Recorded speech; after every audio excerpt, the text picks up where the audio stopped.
Good morning, millennials. Welcome back to The Toast and happy Thursday, real Thursday, not fake Thursday. Yesterday, fake fucking news. I started the show Happy Thursday and everybody was like, oh my God, yay. Wait, what? I ruined millions of days yesterday. Yesterday was a drill. Today is the real thing. It was a drill. You got to spin the narrative, Turdy. You didn't mess up. You were getting us ready. Jackie, I'm merely a storyteller, okay? Spin the narrative. She was getting us ready for Thursday, and now I feel amply prepared and even more excited than it's Thursday than I would have been if I didn't think that yesterday was Thursday. Oh my God, you're wearing my sweater.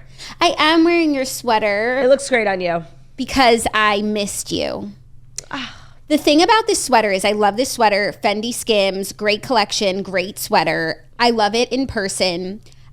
It has yet to look good on the show. Agreed. The one time I wore it on the show, I was pregnant, but I looked so big. So the sweater is enormous. I remember when Fendi X Skims dropped, I was panicked on the website. I knew that it was going to be size inclusive. I was like, fuck yes. And I went on the website and I was so panicked and I knew I wanted this cardigan and it was in fucking European sizing, 42. I'm like, what is that? Like I literally, I just bought it because I'm like, better too big than too small. It was enormous. Even when I was much heavier, it was still really big on me. So in person, it's like cute and oversized and cuddly and warm. And my house is just so cold today. But I just know on the show I'm going to regret it. But I had to make a choice. And this is a choice I made and I'm sticking with it. You're wearing designer items, as am I. I am wearing the pink toast crew neck set. This is the last remaining item from our recent drop that's still available on the website. Yeah, that's right. Everything else sold out. And I can't believe this is still available. It's my favorite one. It's this gorgeous sort of millennial pink crew. Very, very subdued. The pants have pockets. They've got an elastic waistband. I'm wearing a size medium. You hookers can never. ShopToastMerch.com. I feel like every time we do a merch drop, people are like, love this, but can we just get some like branded, regular, degular merch so we can like rock the toast, like, you know, just rock the stage at Arrowhead. Rock the stage at Arrowhead. They're asking for low-key classic toast merch, and that's exactly what this set is. So for all of you girlies who have just been wanting to subliminally support the toast, nothing crazy, but super cute, this is the set for you. I need to say this out loud because I will forget to tell you afterwards. For our next merch shop, like seriously write this down. Next merch shop that we do that's like more just like classic logo stuff, it's going to be called the Low Key Classic Collection, okay? I just thought of that. Thank you, yeah. Write that down. Yeah, that's great. Love that. We have it written down. We need to just write down more stuff. Oh my God, so funny. Yesterday, I was here all day at like 5 p.m. Taylor Strecker came because we recorded her podcast and we had so many funny things we wanted to share. And like we literally just kept going on tangents and like not finishing. I actually got a pen and paper and wrote down the things I wanted to say because like I never would have gotten to it. No, all the time I'm thinking about stuff that I want to write down or thinking about things that I need. So much so that I'm thinking about getting an Alexa so I can just like talk to someone and be like, Alexa, write that down. Love. But I'm like not an Alexa. I don't know if this is going to surprise anyone. I'm not an Alexa girl. It's not going to. Why? It's not going to surprise anyone to that I don't want a piece of technology in my house whose job it is to listen to me. I'm not going to lie. I have often felt like Alexa was definitely like a bad faith actor. Alexa is a bad faith actress. Yeah. However, Alexa, what's the weather? Like changes my day. Like it's the greatest thing on the planet. Or if like I'm in the middle of changing a diaper and we're like singing a song, I could be like, Alexa, play Wheels on the Bus. And all of a sudden it's bussing in here. It's Wheels on the Bussing. Bussing. Also, if you're cooking and like the recipe's like 3 half a teaspoons and you're like, how many liters is a teaspoon? She's good at math too. She has her merits. No, I all the time am yearning for an Alexa. I just have to wait until that yearning gets to be more powerful than my Alexa skepticisms. Fears. I'm afraid of her. Fears. Now, of all the girlies, Siri, Alexa, who do you feel safest with? Because I feel as though Siri is the most useless bitch on the planet. Like I've never leaned on Siri in a meaningful way and she's never really been there for me in a meaningful way.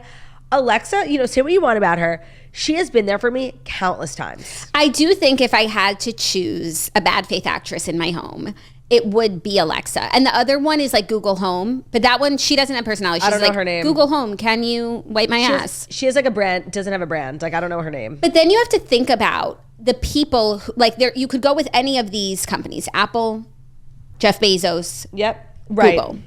And it's like, who do you want to be in your home with you? And I think of the three, I would go Jeff. Just because Lauren is warming me up to him, I'm not going to lie.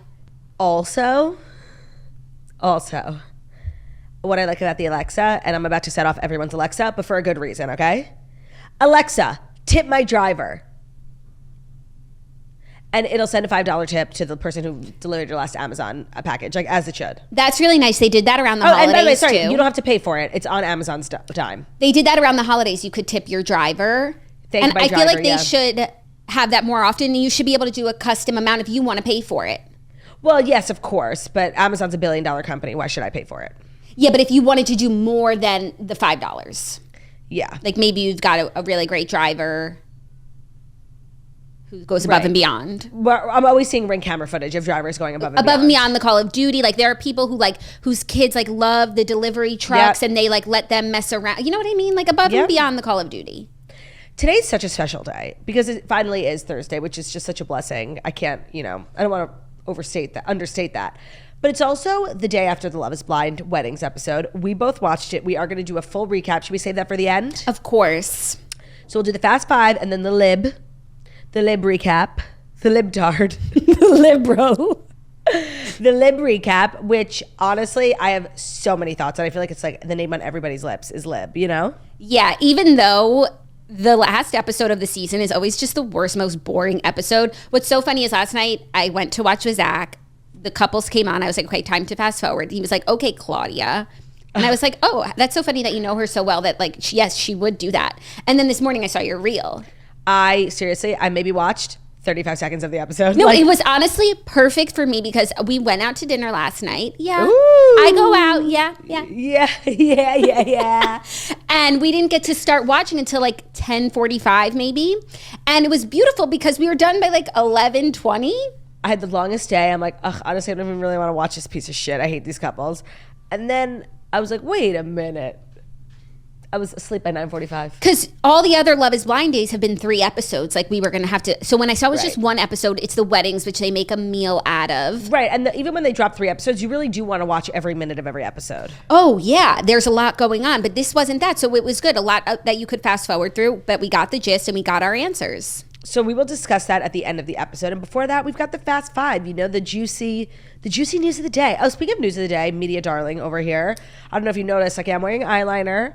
I've been up since the crack of dawn. I went to Good Day New York, just for a little, press moment, talk about my new special, Lean In, available on Prime Video in the US and Canada.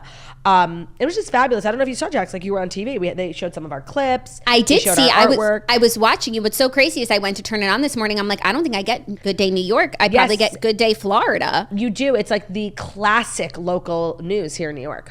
Right, because you're in New York. So I'm like, oh my gosh, I don't know if I can watch my girls. So I went to Good Day. How did you watch it? I went to the live stream online. It was beautiful, fantastic. I put it up on my computer while I did my makeup. I had a great time.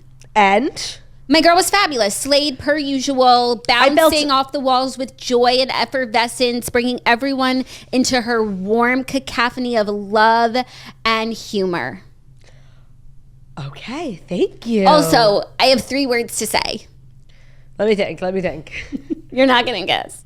Okay, what? I am Kurt. You are Kurt. Kurt is me. Kurt is you. Good luck getting a word in, Kurt. You are Kurt. Pjam Energy, Rosanna's co-host, but it was really kind of me and Rosanna. I know Rosanna personally for many years, so we just really connected. No, Kurt was giving Jackie O when there's a guest on the show. Honestly, me and you being the Kurt and Rosanna of podcasting when we're 60, so down. So down. And I feel like we're always looking for analogous hosts, and we can add those to our repertoire. We are also the Mike and Tony of sports. Are we the Hoda and Jenna? Are we the Hoda and Jenna? Honestly, yeah, you're the Hoda, I'm the Jenna. Yeah, except that we're really the Hoda and Kathy. They were the OG partnership. That's true. And I'm so the Kathy. Oh, really? I think I'm so the Kathy. In that situation, you're so the Hoda. Oh, I feel like Hoda is just so personable and bubbly and just brings everyone into her warm fold. I don't really know Kathy. Okay, by the way, Kathy's the drunkard. I'm Kathy. When it's Hoda and Kathy, I'm Kathy, you're Hoda. When it's Hoda and Jenna, I'm Hoda, you're Jenna. Literary queen, buttoned up, first lady, First daughter energy. Yeah. You were kind of meant to be first daughter. I could see that for you. I would take it seriously. And then writing a memoir about your time in the house, memoirs from the White House. Yeah. I could definitely see that. But it just depends on like what age you become first daughter. What do you think is the best age to be first daughter? It's a really it's probably one of the most important questions you've ever asked me. Because it's such an interesting position, because it's not like being a royal that you are your whole life and you get to enjoy the perks along the way. Like I feel like there's so many different stages. Like when you're 8 years old, like when the Obamas were first daughters, they had the Jonas Brothers come to the White House. How fun is that? Yeah, but I do think like Malia and Sasha were really young and they had 8 years, and I feel like those were like really, really formative years, and you kind of want to be as like it's fun, Jonas Brothers, haha.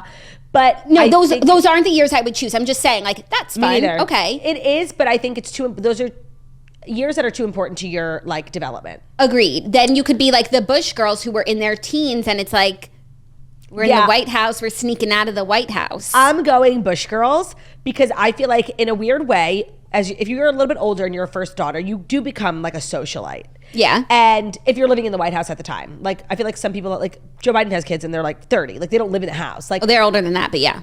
Yeah, like they don't live with their parents. The Bush, they listen exactly, like they still lived with their parents, but they're old enough to like become like interesting and like they're blossoming into young women, and I feel like you get a lot of attention, and that's like years where you want attention. I feel like the Bush girls, what were they, like 16 and 17? Yeah, probably at one point. That's fun, but that's also the age where you make mistakes, and then you have this huge spotlight on you, and it's like maybe I want to wait until my frontal lobe is fully formed and I'm 25 and I can lead. But then you're not like a real first daughter. You're not living in the house. You're not living in the house, and if you are living with your parents, like you should. You're sad. You should look at that. Work on that. Like all the privilege you have, you're living at home. Like strive to get out. So I think I would go the Bush girls in terms of age. I would love to hear from Jenna about it. I feel like she probably talks about it a lot because she talks a lot for a living. Yes, and she talks a lot about her family.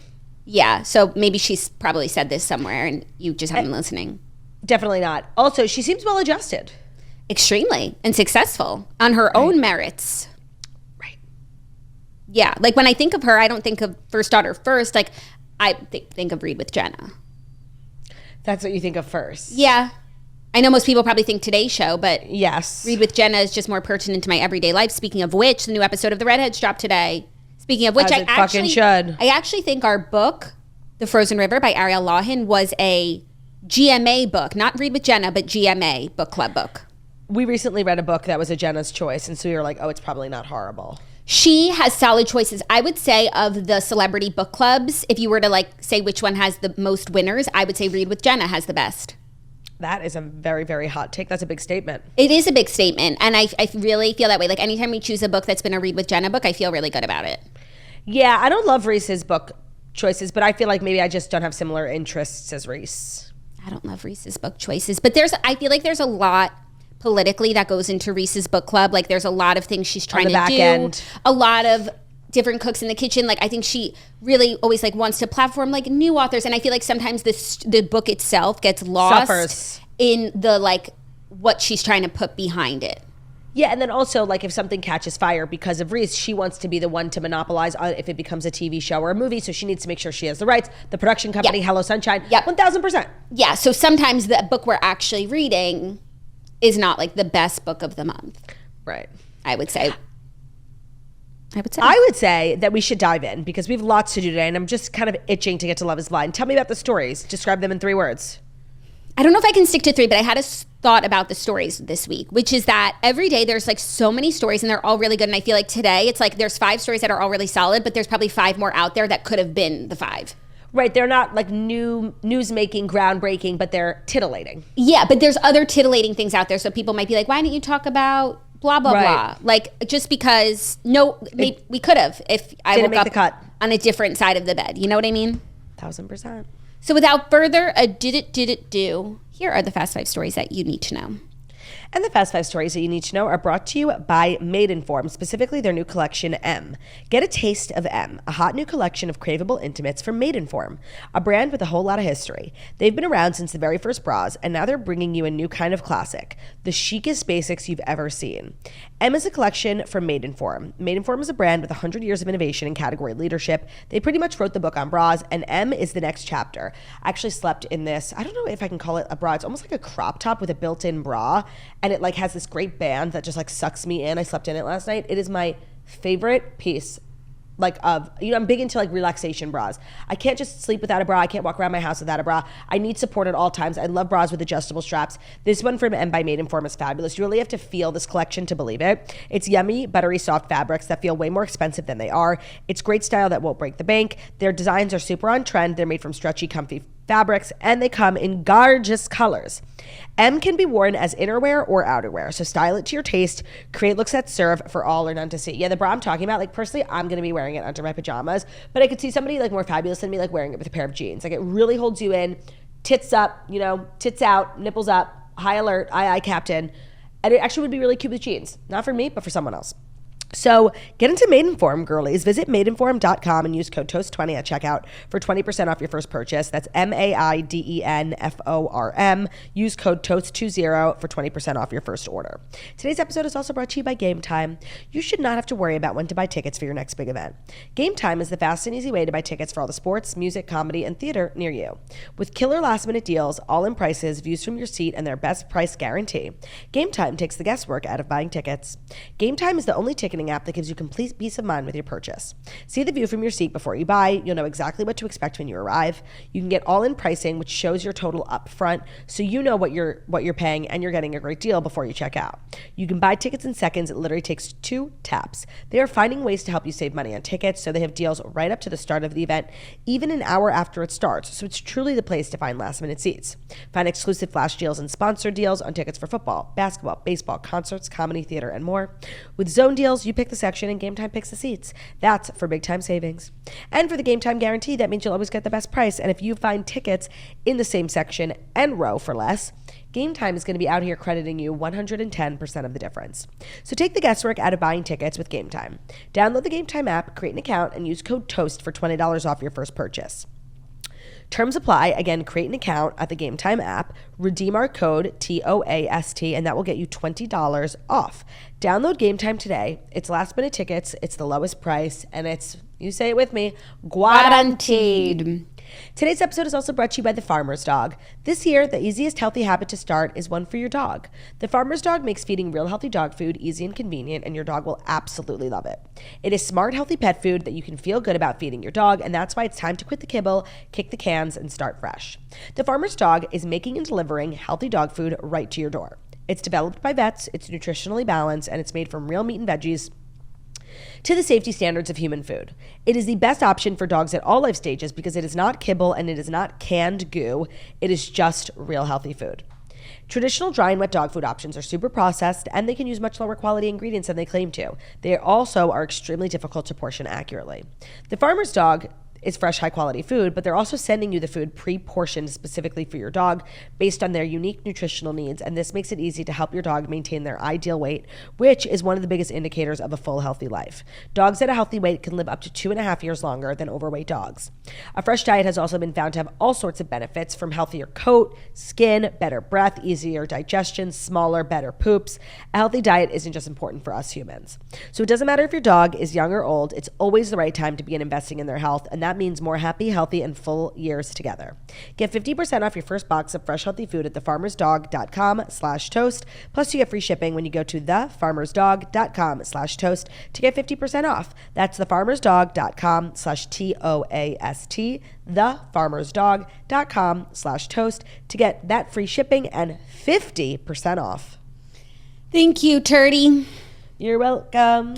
Our first story, some Dakota Johnson news, twofold. Yes. One, her and Chris Martin are engaged after 6 years of dating with Gwyneth's blessing, reportedly. Of course. So Coldplay lead vocalist Chris Martin asked Dakota Johnson for her hand in marriage a while ago. According to the Mirror, they've been besotted with each other from day one, so taking this next step was inevitable, a source said. They are in no rush to plan the wedding, but are just enjoying making their commitment official.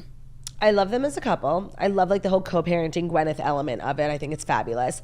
I happen to think Dakota Johnson is one of the most fabulous people on the planet. She's so chic, she's so effortless. She doesn't even have to work because she's a nepo baby. She's so gorgeous. She's every red carpet she slays. But I'm so glad you brought her up because I've been meaning to bring this up on the toast. Okay.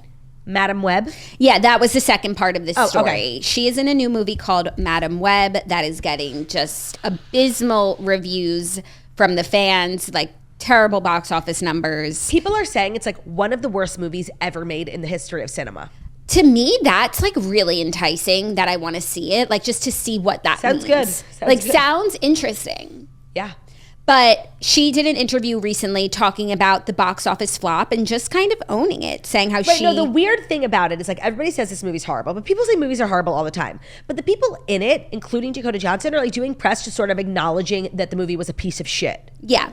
So this is what she said to Bustle. It was definitely an experience for me to make that movie. I had never done anything like it before. I probably will never do anything like it again because I don't make sense in that world. And I know that now. But sometimes in this industry, you sign on to something and it's one thing, and then as you're making it, it becomes a completely different thing. And you're like, wait, what? But it was a real learning experience. And of course, it's not nice to be a part of something that's ripped to shreds, but I can't say that I don't understand. She also said, it's so hard to get movies made. And in these big movies that get made, and it's even starting to happen with the little ones, which is what's really freaking me out, decisions are being made by committees, and art does not do well when it's made by committee. Films are made by a filmmaker and a team of artists around them. You cannot make art based on numbers and algorithms. My feeling has been for a long time that audiences are extremely smart, and executives have started to believe that they're not. Audiences will always be able to sniff out bullshit. Even if films start to be made with AI, humans aren't going to fucking want to see those. Madame Web was giving AI. Yeah, but I think she makes a really good point. Like a lot of times, like people in those rooms, executives, like they think audiences are stupid and they can put out this garbage, but the cream always rises. So true. That's how I feel. I love that. I love Dakota Johnson. Like I just can't, it asked me to say one bad thing about Dakota Johnson. You can't say one bad thing about Dakota Johnson? I really can't. I mean, I guess, okay, actually I could. But see, if I talk through it, it'll end up being a positive. Like, not this person who's literally never acted before in her life, getting their first role on $1 billion franchise. 50 Shades. Sorry, that's slay icon behavior. Like, love that. Yeah. But do you think she was the right person for that role? The thing is, I never saw the movies and I didn't read the books. So I didn't know who, like, the girl is supposed to be. So I can't say yes or no. But something about that movie, like, I think it did well. But something about that movie is wrong. It should have, like, it should have been bigger than Twilight, like based on the books. Yeah, I think one, because the two of them didn't have chemistry and I think they actually didn't get along. So maybe one of them should have had to go. I actually think he was totally miscast. Jamie, whomever. Dornan. Yeah, she was okay. I think I read the first book and I think I saw the first movie. And like I say I think because I know I read the book, but I think I saw the movie. Not memorable. They're always playing it on E! I've seen like 20-minute chunks of it like in different parts of my life. Yeah, I just don't think that movie is as iconic as it should have been. I agree, based on the following, based on, it's literally like smut. Like, it should have been, smut is so popular. The thing is, the movie was huge. I'm sure if we look at how much money it brought in. Yes, it was a success. But when you watch it back, it's not amazing. When you watch back Twilight, when you watch back Hunger Games, like those movies are still amazing. Not only that, but like when you look back on the place it holds in culture, 50 Shades has no place in culture. Like we've all just moved on. It was a successful movie. Everyone made their monies back. But in terms of like the impact, there was none. And like the lore, and there's not people who are like making 50 Shades. Fan I mean, maybe fiction. There's like a handful, but like 50 Shades, like fan edits. Speaking of fan fiction, did you see the trailer for The Idea of You? I did. Anne Hathaway's new movie based on the book by, I think her name is Robin Lee. Literally one of my least favorite books of all time. It was like one of the most disgusting, like predatory, pedophilic books I've ever read. And the trailer gave the same type of energy. I thought the trailer looked, considering like it's like, you know, smut and you said it wasn't even good. I thought the trailer looked like a pretty decently serious movie. Oh, I completely disagree. I thought Anne Hathaway is far too good for this movie when I saw the trailer. Oh, for sure. But she made it an Anne Hathaway caliber movie looking like. I disagree. But I think like just out of sheer curiosity, like I think I have to see this movie. Yeah, it does. I think it looks better than what the book sounds like, was my opinion. Did you ever read the book? No. It's really gross. Yeah, it doesn't seem like they needed to make a movie of this book, but they, you know, put all of the quality into the movie. It feels like they gave it everything they have. Big budget, sets, actors, actresses. I like who they chose for the Harry Styles character. Yeah. Nicholas, he's a hottie with a body, you know. Anne Hathaway is an older woman who is believable that like this person would fall in love with her. Like, yes, and the character of, she plays Soleil. Mm-hmm. She's like half French. She owns an art gallery. She's extremely chic, very like into art and sophisticated and educated. And that's so Anne Hathaway. Yeah. Yeah, Anne Hathaway was a good casting. I think they gave it everything they got. That didn't need to be made into a movie. This is a book we all should have read and been like, why did we read that, and never talk about it again, okay? Yeah. It's shameful. There are so many books that should be made into movies. Agreed. And there are so many books that get, the rights bought and then never made into movies, and that's frustrating. 7 Husbands, The Nightingale we're still waiting for. Where the fuck is 7 Husbands? I don't know. Are you ready for our next story? Some more superhero news. I'm not ready. Just sorry, 1 second. The last thing I wanted to say about Dakota Johnson, things I love about her. I was saying so happy for her and Chris Martin, but I think it's important that we not forget the takedown of one Ellen DeGeneres was started by Dakota Johnson. Now, she didn't do anything, just an old clip of hers resurfaced, and it really highlighted how nasty Ellen was. Yeah. And like low-key emotionally manipulative. Yeah. So she started that. And her fans did. Yeah. Oh, and then the whole Lyme thing. She has like this funny, she does interviews, like random interviews, and she like lies about the most random things. So in her Vogue 73 questions, she had this big bowl of limes in her kitchen, and she like sniffs it. She's like, I just love limes. Like they're like my absolute favorite. And then like years later, she was like, and that clip has gone, like people were like, this was such a weird thing that Dakota Johnson said in her 73 questions. And she addressed it years later saying she's actually allergic to limes. They were completely fake. And somebody they staged her apartment for the 73 questions, and she just thought it was so stupid. So she was like, I love limes. That's funny. She's funny. She's personality. Funny. She's got pizzazz. Definitely. I feel like if she's with Chris Martin and Gwyneth likes her, like she's got a good personality. Agreed. It's a tough group. Yeah, and she's, bringing something to the table for sure. Agreed. By way of personality and intellect. By way of intellect. I like that. Speaking of some more superhero news, Gal Gadot gave birth to her 4th child with her husband, Jaron Varsano, following a secret pregnancy. So Gal Gadot is now a mom of 4, which I didn't even know that she had been a mom of 3. She announced that she and her husband have welcomed their 4th child, a baby girl named Oshry, after keeping the pregnancy under wraps. She said, my sweet girl, the pregnancy was not easy and we made it through. She posted a photo from the hospital bed, and she said that the baby has brought them so much light and is already living up to her name, which means my light in Hebrew.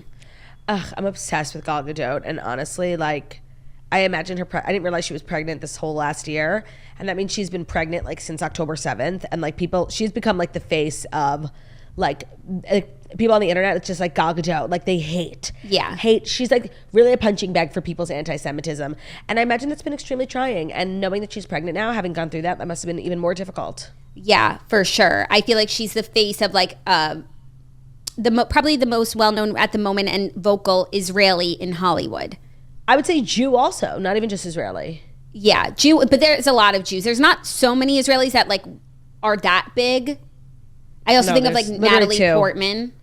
Yeah, but I feel like the Israelis and the Zionist movement doesn't claim Natalie Portman. No. She's never been a particularly good spokesperson. She's not enough. No. Also, Bar Raffaele, our tax evading queen. Oh yeah, for sure. But she's not there aren't a lot.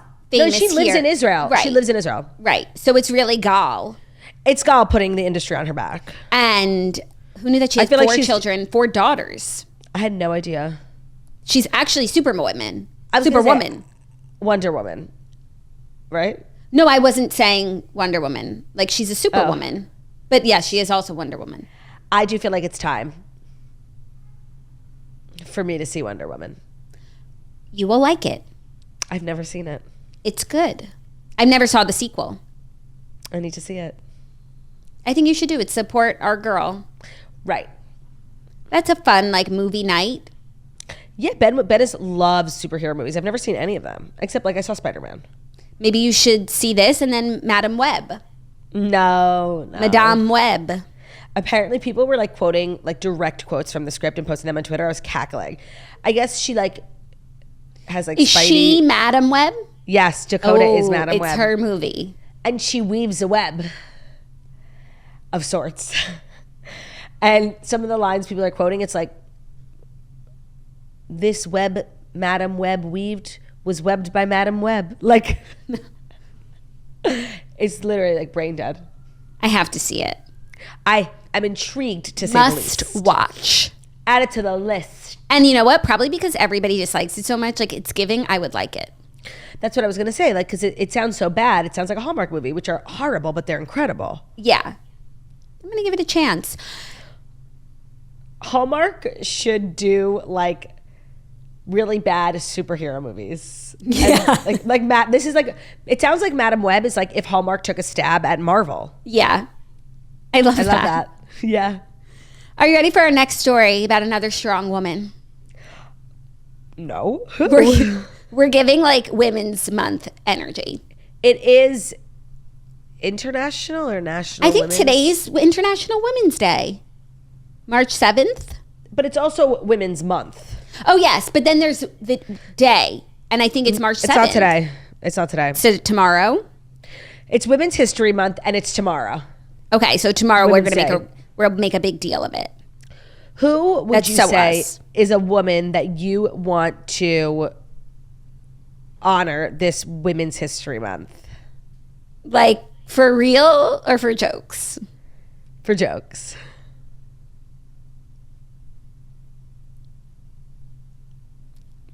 Gypsy Rose Blanchard.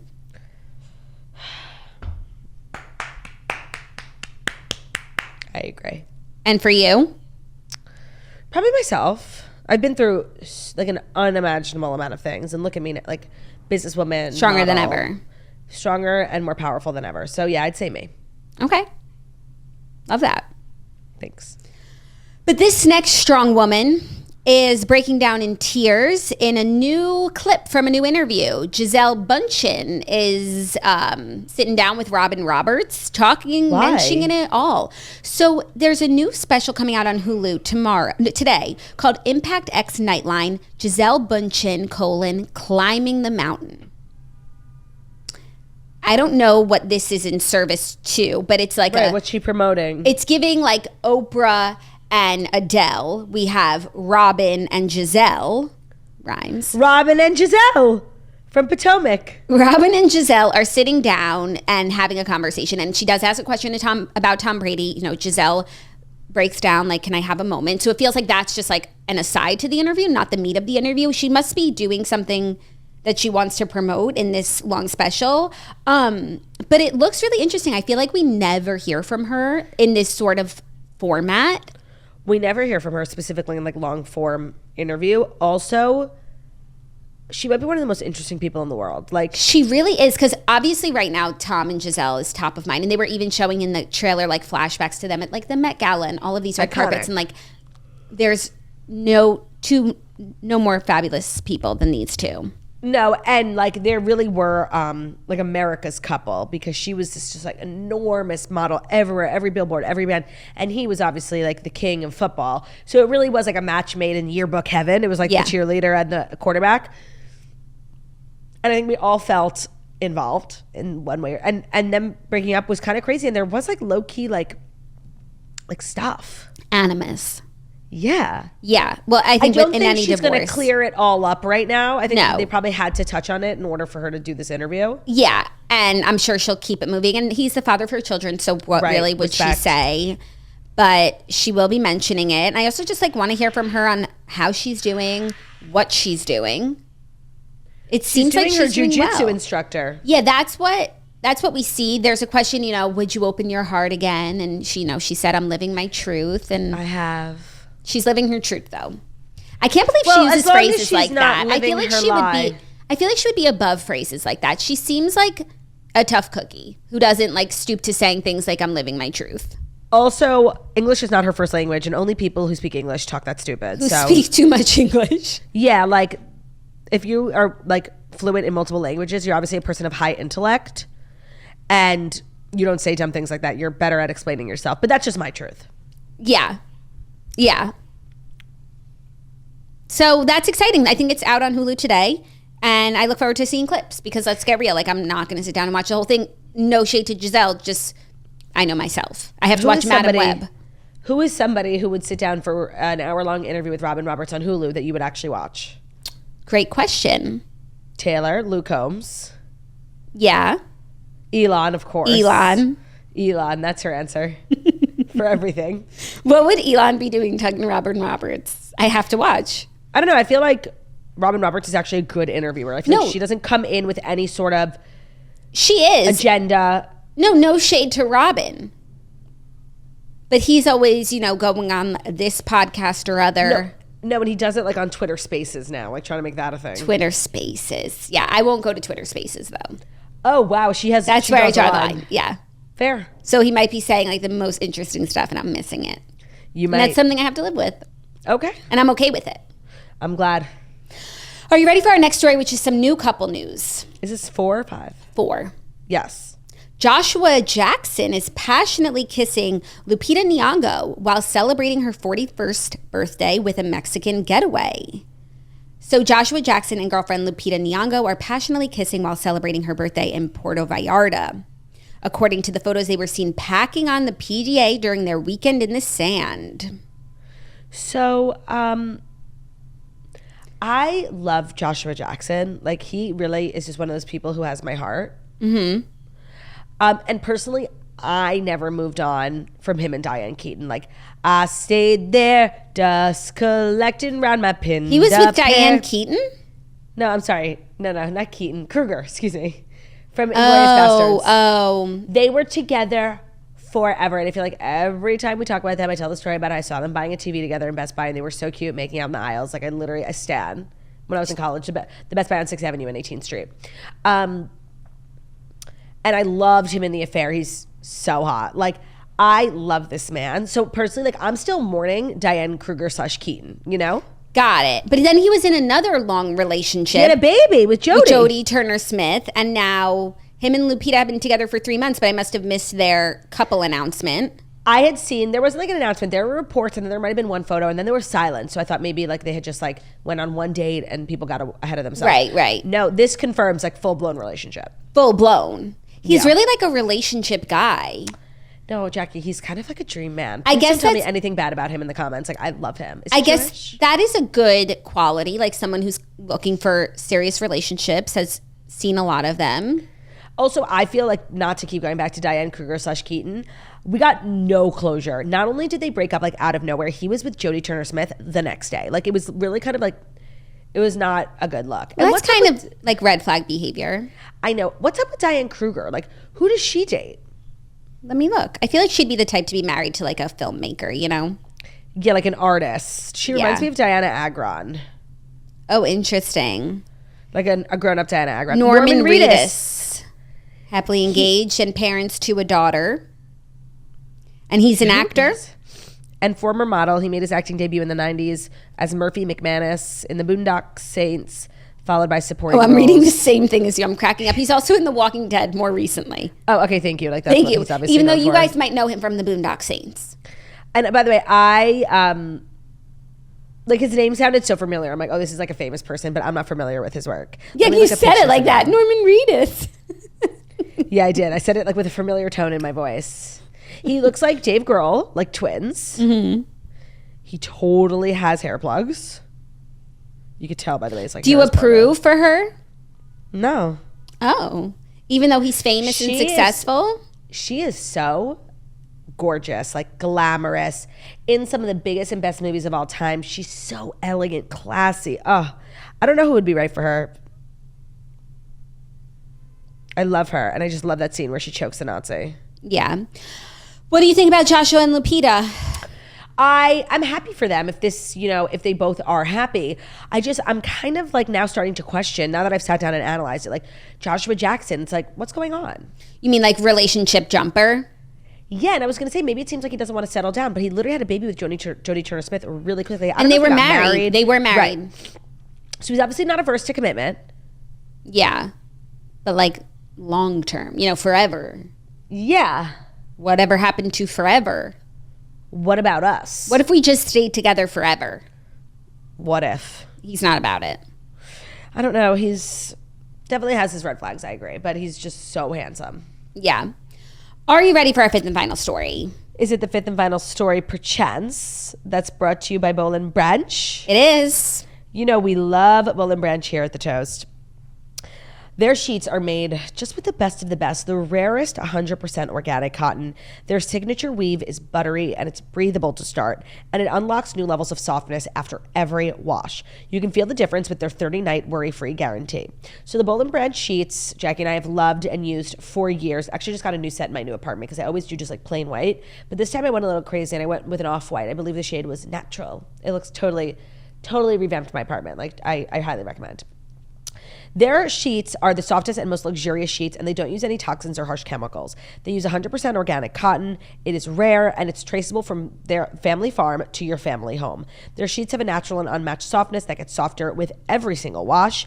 The signature sheets are a bestseller for a reason. They feel incredible on night one, and they continue to feel incredible. They have over 11,000 reviews. They've been loved by millions of sleepers. They have that 30-night worry-free guarantee, so you can wash, style, and sleep in their sheets for an entire month. If you don't love them, you can send them right back. They come in 13 versatile colors in all sizes, from twin up to California king, and it's really designed to feel incredible for all different types of sleepers, whether you're a hot sleeper or a cold sleeper.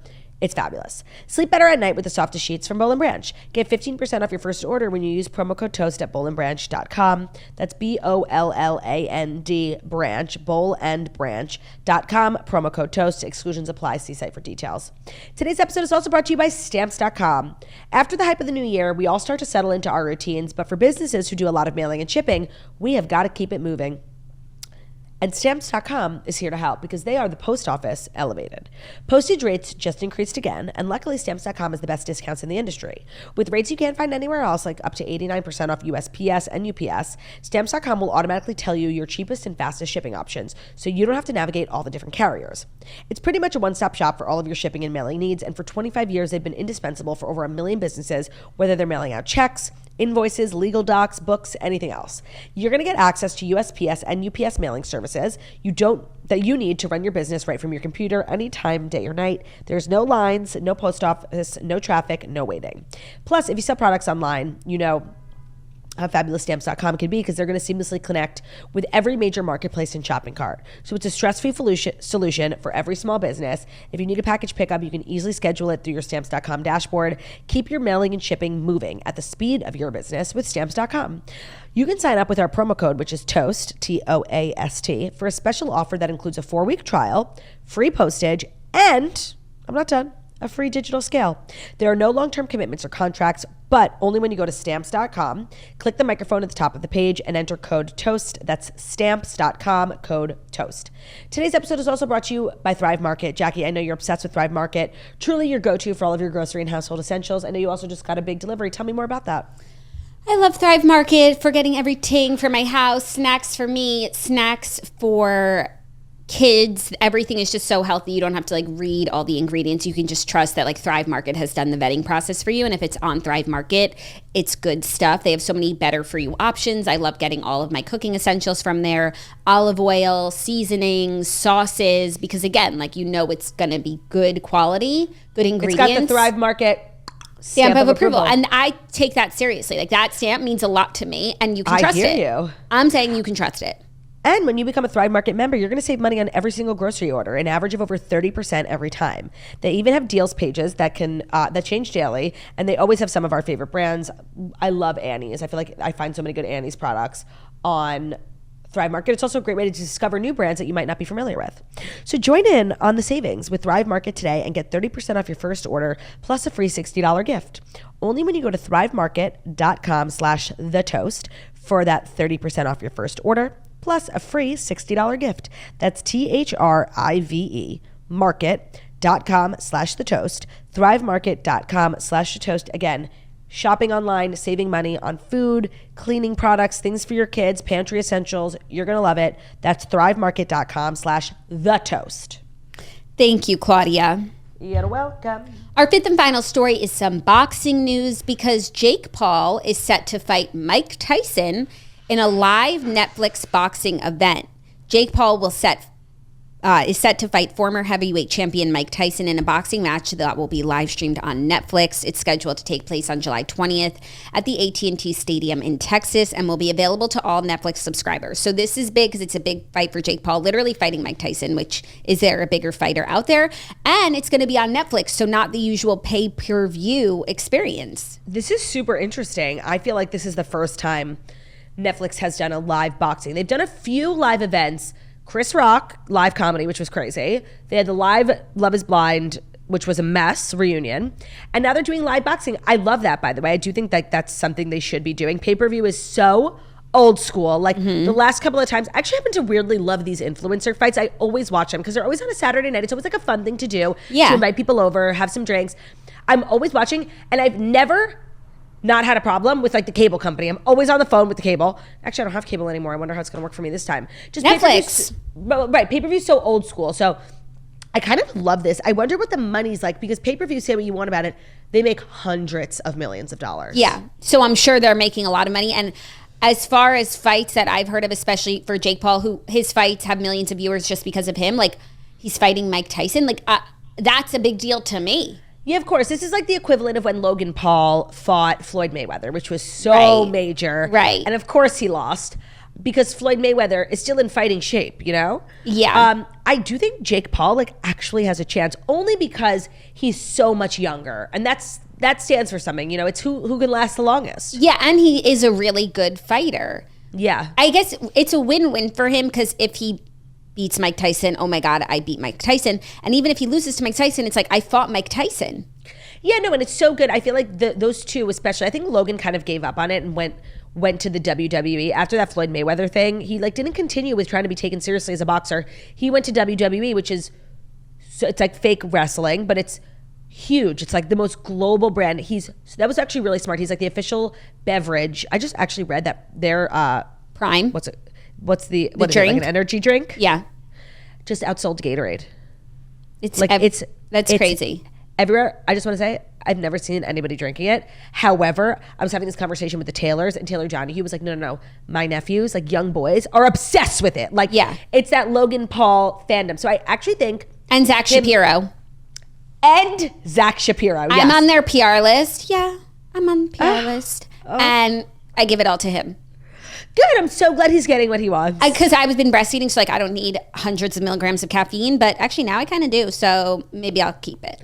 So he went like a totally different route, very businessy. Like he is raking it in from the WWE and from Prime. But Jake really continued with this like serious boxer, and I feel like it's really paid off for him. I take him like seriously as a boxer. Did you watch his Netflix docuseries Untold? No, I should have. Claudia, you can still watch it, and that will make this fight like way more interesting to you. Oh, you know what? Maybe I will. And if I didn't watch it, I wouldn't even like have registered this fight.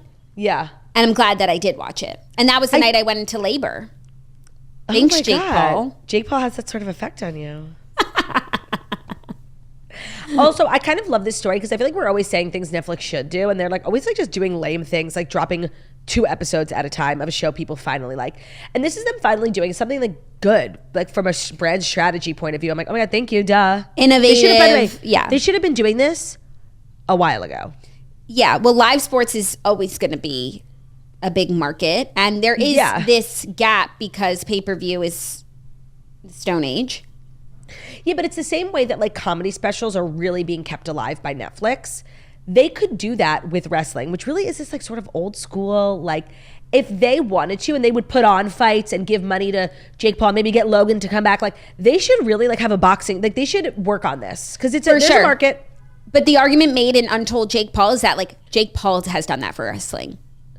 Jake Paul has like injected new life, and he definitely has. I've never watched a fight in my life, but I do think that as far as distribution, it could be even bigger, and that's where Netflix comes in. And maybe they had a good working relationship from the documentary, and this is a byproduct of that. I do want to say, I feel like credit needs to be given where it's due, and Logan was the first brother, so Logan, that's in the documentary. Yeah. Oh, okay. Like I feel like he, at least for me, opened me up to wrestling when I never would have watched that in my life. Yeah, but Jake boxing, like just totally took it over, and I think he's like really talented too. You know, I think so too. It's hard work and natural ability, and physical stamina. You got to be in good shape. It's a commitment. It's a lot of work. Determination. Should we have a fight? Who would win? Me. Really? Yeah. Okay, by the way, how much would somebody have to pay us to like do that? Like not that much. Well, would it be like boxing or like WWE? Like we're kind of like... No. It's not a choreographed... We have to like, hit each other? Yeah, not to the point of like knockout and stuff, but like, yeah. Like okay. I think... But Jackie, think about it. Like millions of people are watching and we're making like millions of dollars. Right, so how much would we have to make? Like I would do it for $25 million. I was going to say the same thing. Overall, a $50 million deal. Yeah. Yeah. For one night, and we'd agree to go easy on each other, but we'd have to be like... No, we'd have to actually fight. And I don't want to, knock you out, but I'm not going to hold back punches. Okay. So somebody, Jake Paul, reach out. We'll do it. I'll do it. I don't give a fuck. I'll do it. Yeah, I feel like every time we talk about the Paul brothers fighting, like we make it about ourselves fighting. Really? I feel like this is a brand new conversation. I have no memory of ever having this combo. But again, take that with a grain of salt. Because I think we once said like Jake and Logan should fight each other. Free idea. They should. They should. Have they? No. So then also there will be other fighters like on the bill, like of course, openers and such. Who? They haven't programmed it yet. I'm hoping for Tommy Fury. And I'm hoping for Tommy Fury. We're available. And then we can meet Molly. We're available. Did you see Molly got her hair done by Chris Appleton? I did. She had fake bangs. He gave her like a full hair makeover and she looked so good. But it was fake. But not the hair color. No, but no. Bangs. Was the whole thing fake? Yeah. Wait, what? She looked so good. Because she's been posting like regular Molly. It was a wig. Oh my God, how lame is that? Sorry to disappoint. Okay. Moving on to the Lib recap. Moving on to the Lib recap. Love is Blind, weddings last night. This will contain spoilers, so log off if you're a pain in the ass. So 3 major moments from last night. First, the conversation between Chelsea and Jimmy ending their relationship. Yeah. And a lot of people are like mad at Jimmy. Who could be mad at Jimmy? The only reason I'm like confused is because like he had the opportunity to break up with her after, like during or right after that fight, and he was sucked back in. So then, but I do feel like he intended to break up with her after the fight, and she kind of convinced him not to. But then he got back on his own again. I was like, no, like we actually have to break up. Like we cannot be together. Control Z. Ctrl Z. That people are like, oh, he's so mean. He said he wanted to marry her and then he didn't. You know what really would have been mean? What Clay did, like literally making her get all dressed up to tell her no in front of her friends and family. Like that's the kinder thing to do. So how anyone can really be mad? Like these two were so, and she was just awful. Like even during the breakup, she was awful. Like, sorry, and this is gonna be such a hot take because everybody's like, Clay's a dick, Jimmy's a dick. Sorry, you are allowed to break up with someone. No, and you are allowed to say no at the end of this process. Like, it's not the real world. And you're allowed to wait until the weddings to say no. That's what you're supposed to do. It's not the real world. There are a certain set of rules in this show. I don't know how Jimmy evaded them, maybe because his relationship gave the season the biggest and funniest and craziest storylines, and they were like, okay, you've done your part. But for everyone else, you have to wait, unless you're going to break up really early in the season, like you have to wait till the altar. Like, it's not necessarily how you would do things, but those are the rules that we're playing by. So it doesn't bother me that he didn't like take her aside. And we'll talk about Clay and AD, but first I want to talk about Chelsea and Jimmy. And I don't even compare Jimmy to Clay.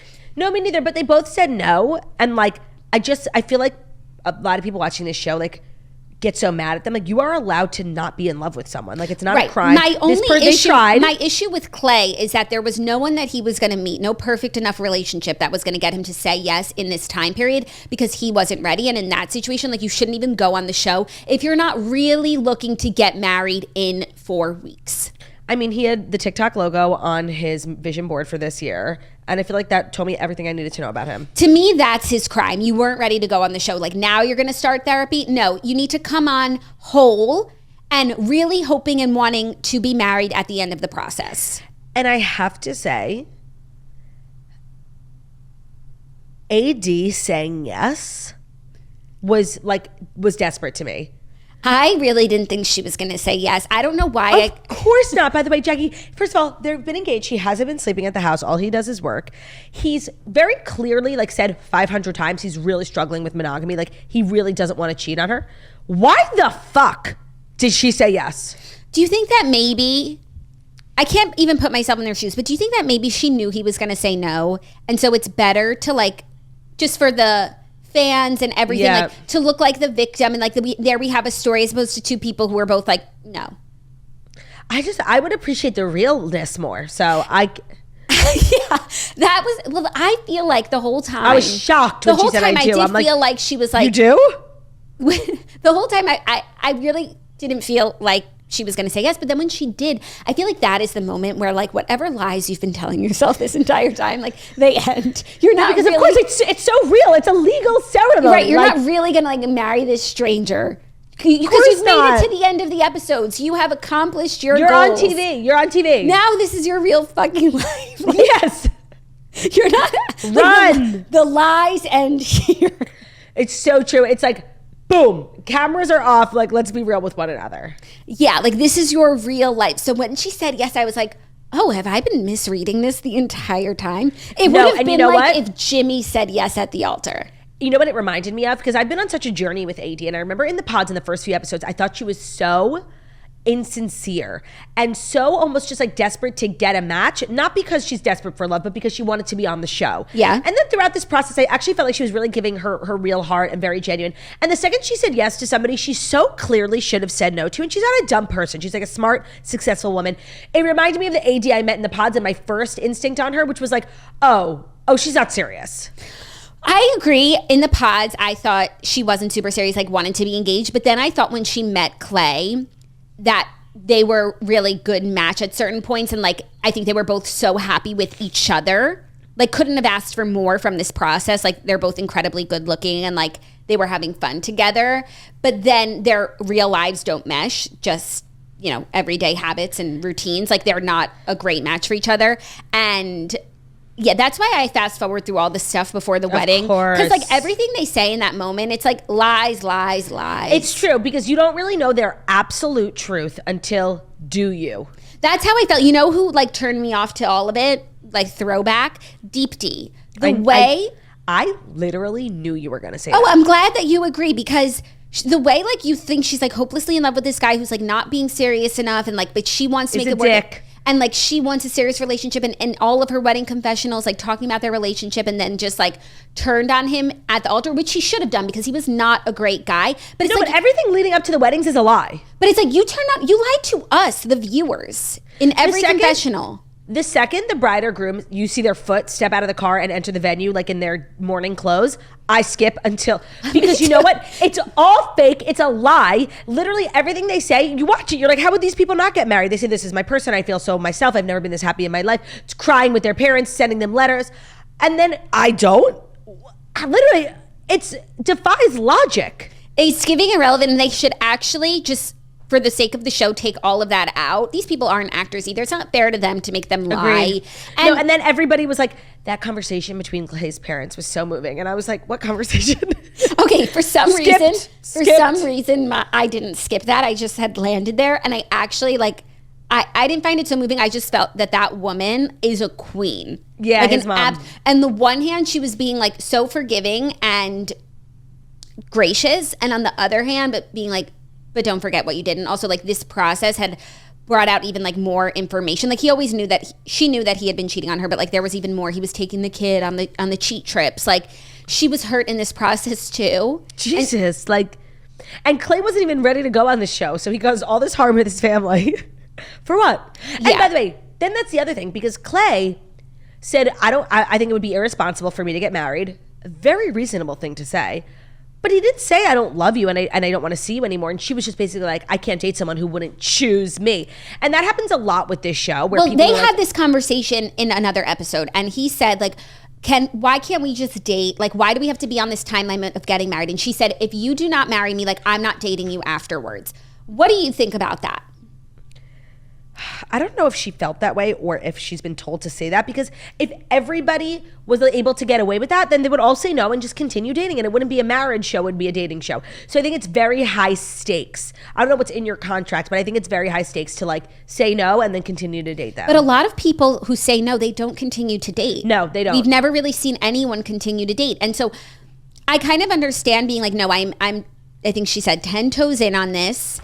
And I'm going through the whole process as it's meant to be. I also think the people who go on the show are usually older who really want to be married. So it's like, we found each other. If we're not getting married today, why would we be getting married in a year from now? I see both sides. Obviously, rationally, it's like, let's just date. I like you, you like me. Yeah. But it's I think that's a flaw in the show. It's about a commitment, though. Yeah. And it's about a leap of faith. And being like, maybe we don't have everything worked out, but you are the right person for me. And we want all of the same things. And I want those things. So let's start now. Well, two people who did take a leap of faith, Johnny and Amy, perhaps two of my least favorite people. Actually, not even two, just one. Johnny. Probably my least favorite person to ever grace any reality TV show ever. Yeah. I feel like they're going to show up at the reunion pregnant. Triplets. Imagine. No, I'm sorry. I stayed there, dust collecting round my pinned up hair. They moved on. He's so sweet to her brother. There's so many great things. I'm still with the condoms. I'll never get over it. You shouldn't either. Yeah. Did you think they were going to get married? No. When I was watching... I thought she was lying the whole time. Every time they showed her on camera, I'm like, this bitch is lying. Oh my God. But I was wrong. When I watched the bit of their wedding footage, like before they got to the answers, I was feeling it. Yeah, of course. She was so emotional with her brother and her dad. Oh my God, it was beautiful. I stopped fast forwarding the second I saw her at the end of the aisle. Like, that's where I started. It was beautiful. And I actually happen to really like her. When I talk like shit about them, I'm actually only talking about him. Of course. There's literally nothing not to like about her. I could see him being one of these crazy husbands, like who controls what their wives eats and like doesn't let her leave the house. I'm being dead serious. He gives me so the willies.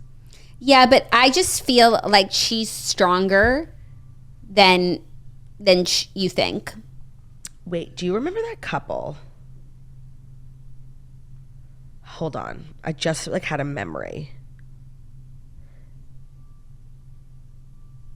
From, I think it was the last episode. The girl was a toaster. The last episode? The last season. Hold on. 2 seasons ago. We didn't watch last season. Oh, so what was that, season 4? So that was like Chelsea and Kwame and...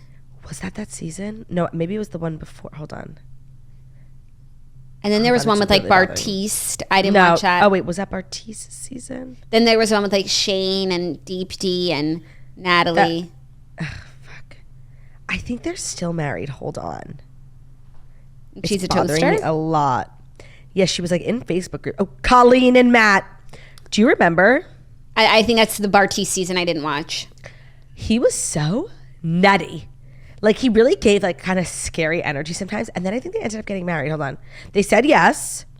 They're still married at the reunion. After almost 2 years of marriage, they moved in together. After 2 years of marriage? I need to look at their Instagram. I forgot about her. He was so fucking crazy. And everybody was like kind of worried about her. But then they like, everybody moved on. Yeah, wait, hold on. Does she have any pictures with her husband? Oh, yes, they're still married. Oh my God. He was so crazy, Jackie. Like... Well, you have to remember 2 things. 1, it's a TV show. Things are edited to be a little more dramatic than they might be. And 2, there's a lid for every pot. Honestly, like, I forgot about this girl. She's like so pretty and cute looking. She looks like a good person to follow on Instagram for like style inspo. Send me her page. I will. Does anybody remember what I'm talking about? I'm sure they do. I did not watch that season. Got it. It was a good season. Okay, I just sent it to you. So yeah, they said yes. Can't wait to catch up with them at the reunion. I hope Netflix does not do this moronic live reunion again. Like, please. There's no way they're going to. That was a disaster. For everyone. Nobody had a lower Q score on the planet than Vanessa Lachey. Like, it was really not bad even that. for everyone. The tech issues. Of course, no, I'm saying it was we bad all for everyone. waited like an hour, and then they just had to film it and then post it. It wasn't even live. We didn't even wait an hour. We waited 24. Right, because they just like we were all sitting there. They kept being like, "It's about to start." We were all like checking the Lachey's Instagram, and then they were like, "Okay, we can't get our shit together. We're just recording it, and then we'll post it." Yikes! There's no way they're doing that again. Please no. Even though they're obviously getting into live, like in sports, live sports is good. Yeah, live reunion not so good. Also by people who are not entertainers, who are not concise, professionals, and they need editing. Yeah. I felt like because there's obviously like somewhat of a time limit with a live show, you don't get to everything. And with like a pre-recorded, edited moment, you can cover all your bases and cut out anything that's boring. And people either feel pressure to answer quickly or they're taking up too much time with their answer, and both things are bad. Yeah. So no live, please. Have we ever had a couple who got married and by the time the reunion rolled around, they were divorced? No, but I also think the reunions are... No, they're not new. There's been reunions the whole time. And they're always filmed really close to the air date because they want to get like the most up-to-date I feel like this reunion was filmed last week. Maybe when they were all in LA. Me too. Also, I saw that people are saying that Jess and Harry Jowsey pictures are old from this summer. I saw somebody say that too, but I don't know if that's true. We could look it up. No, but like... Why are they just... I don't know. Why would they just be coming out now? Well, because we didn't know who she was this summer. They're from last year. But, TMZ said pics were taken months ago, but this article was written yesterday. Oh, okay. Here's the deal. Nobody knew who this woman was until the latest season of Love is Blind, in which she stars. Which is why the photos of Jessica and Harry cuddling up in Mexico from this past September completely flew under the radar. Oh, I kind of like love that. Maybe they're no longer together and they had their fun and now she can, butterfly fly away. How did they meet? Netflix HQ. Netflix HQ. She was probably there for a meeting. He does like a lot of the social content for Netflix. Yeah. No, Maybe you're right. They had him hosting something. Like, maybe they were like in the lobby, each getting a coffee. Sounds like a movie we'd watch on Netflix. On Hallmark. Yeah. So this has been such a blast. And the reunion is next week. We will, of course, be recapping it. Mm-hmm. And that's our show. A nice long one. They always are. But if it wasn't long enough and you need more swirly content, The Redheads is out now. And it's a really funny episode about a great book. I'll say that. That's all she'll say. It was just an interesting, what was so shocking, I don't want to spoil the episode, but it's real historical fiction, 1700s, about a midwife in Maine. Like, it sounds dreadful, right? Horrible. Snitch liked it. But Snitch is growing up. And it's beautiful, but it's hard, as her big sisters. I mean, what makes you feel older than that? Than Snitch liking a book about a midwife. From the I've never read a historical fiction book earlier than the 1900s. It was like post-Revolutionary War vibes, like getting the country, assembled, like land. Ancient. And Paul Revere is mentioned, Thomas Paine, and 3 words. Snitch liked it. That she did. That's spooky, haunting words. And with those spooky, haunting words, we will leave you. Thank you so much for listening to the Toast the Millennium Morning Show, where we deliver the fast 5 stories that you need to know every Monday through Friday on YouTube. So if you're watching us on YouTube, please feel free to subscribe and give this video a thumbs up. We are also available as a podcast anywhere podcasts can be found. So that's Spotify, iTunes, Stitcher, Public Radio, iHeartRadio, CastBox, all the places where you listen to podcasts. Find us, still leave a 5-star review about how beautiful, stunning, and wiggly talented we are. Love ya. Bye.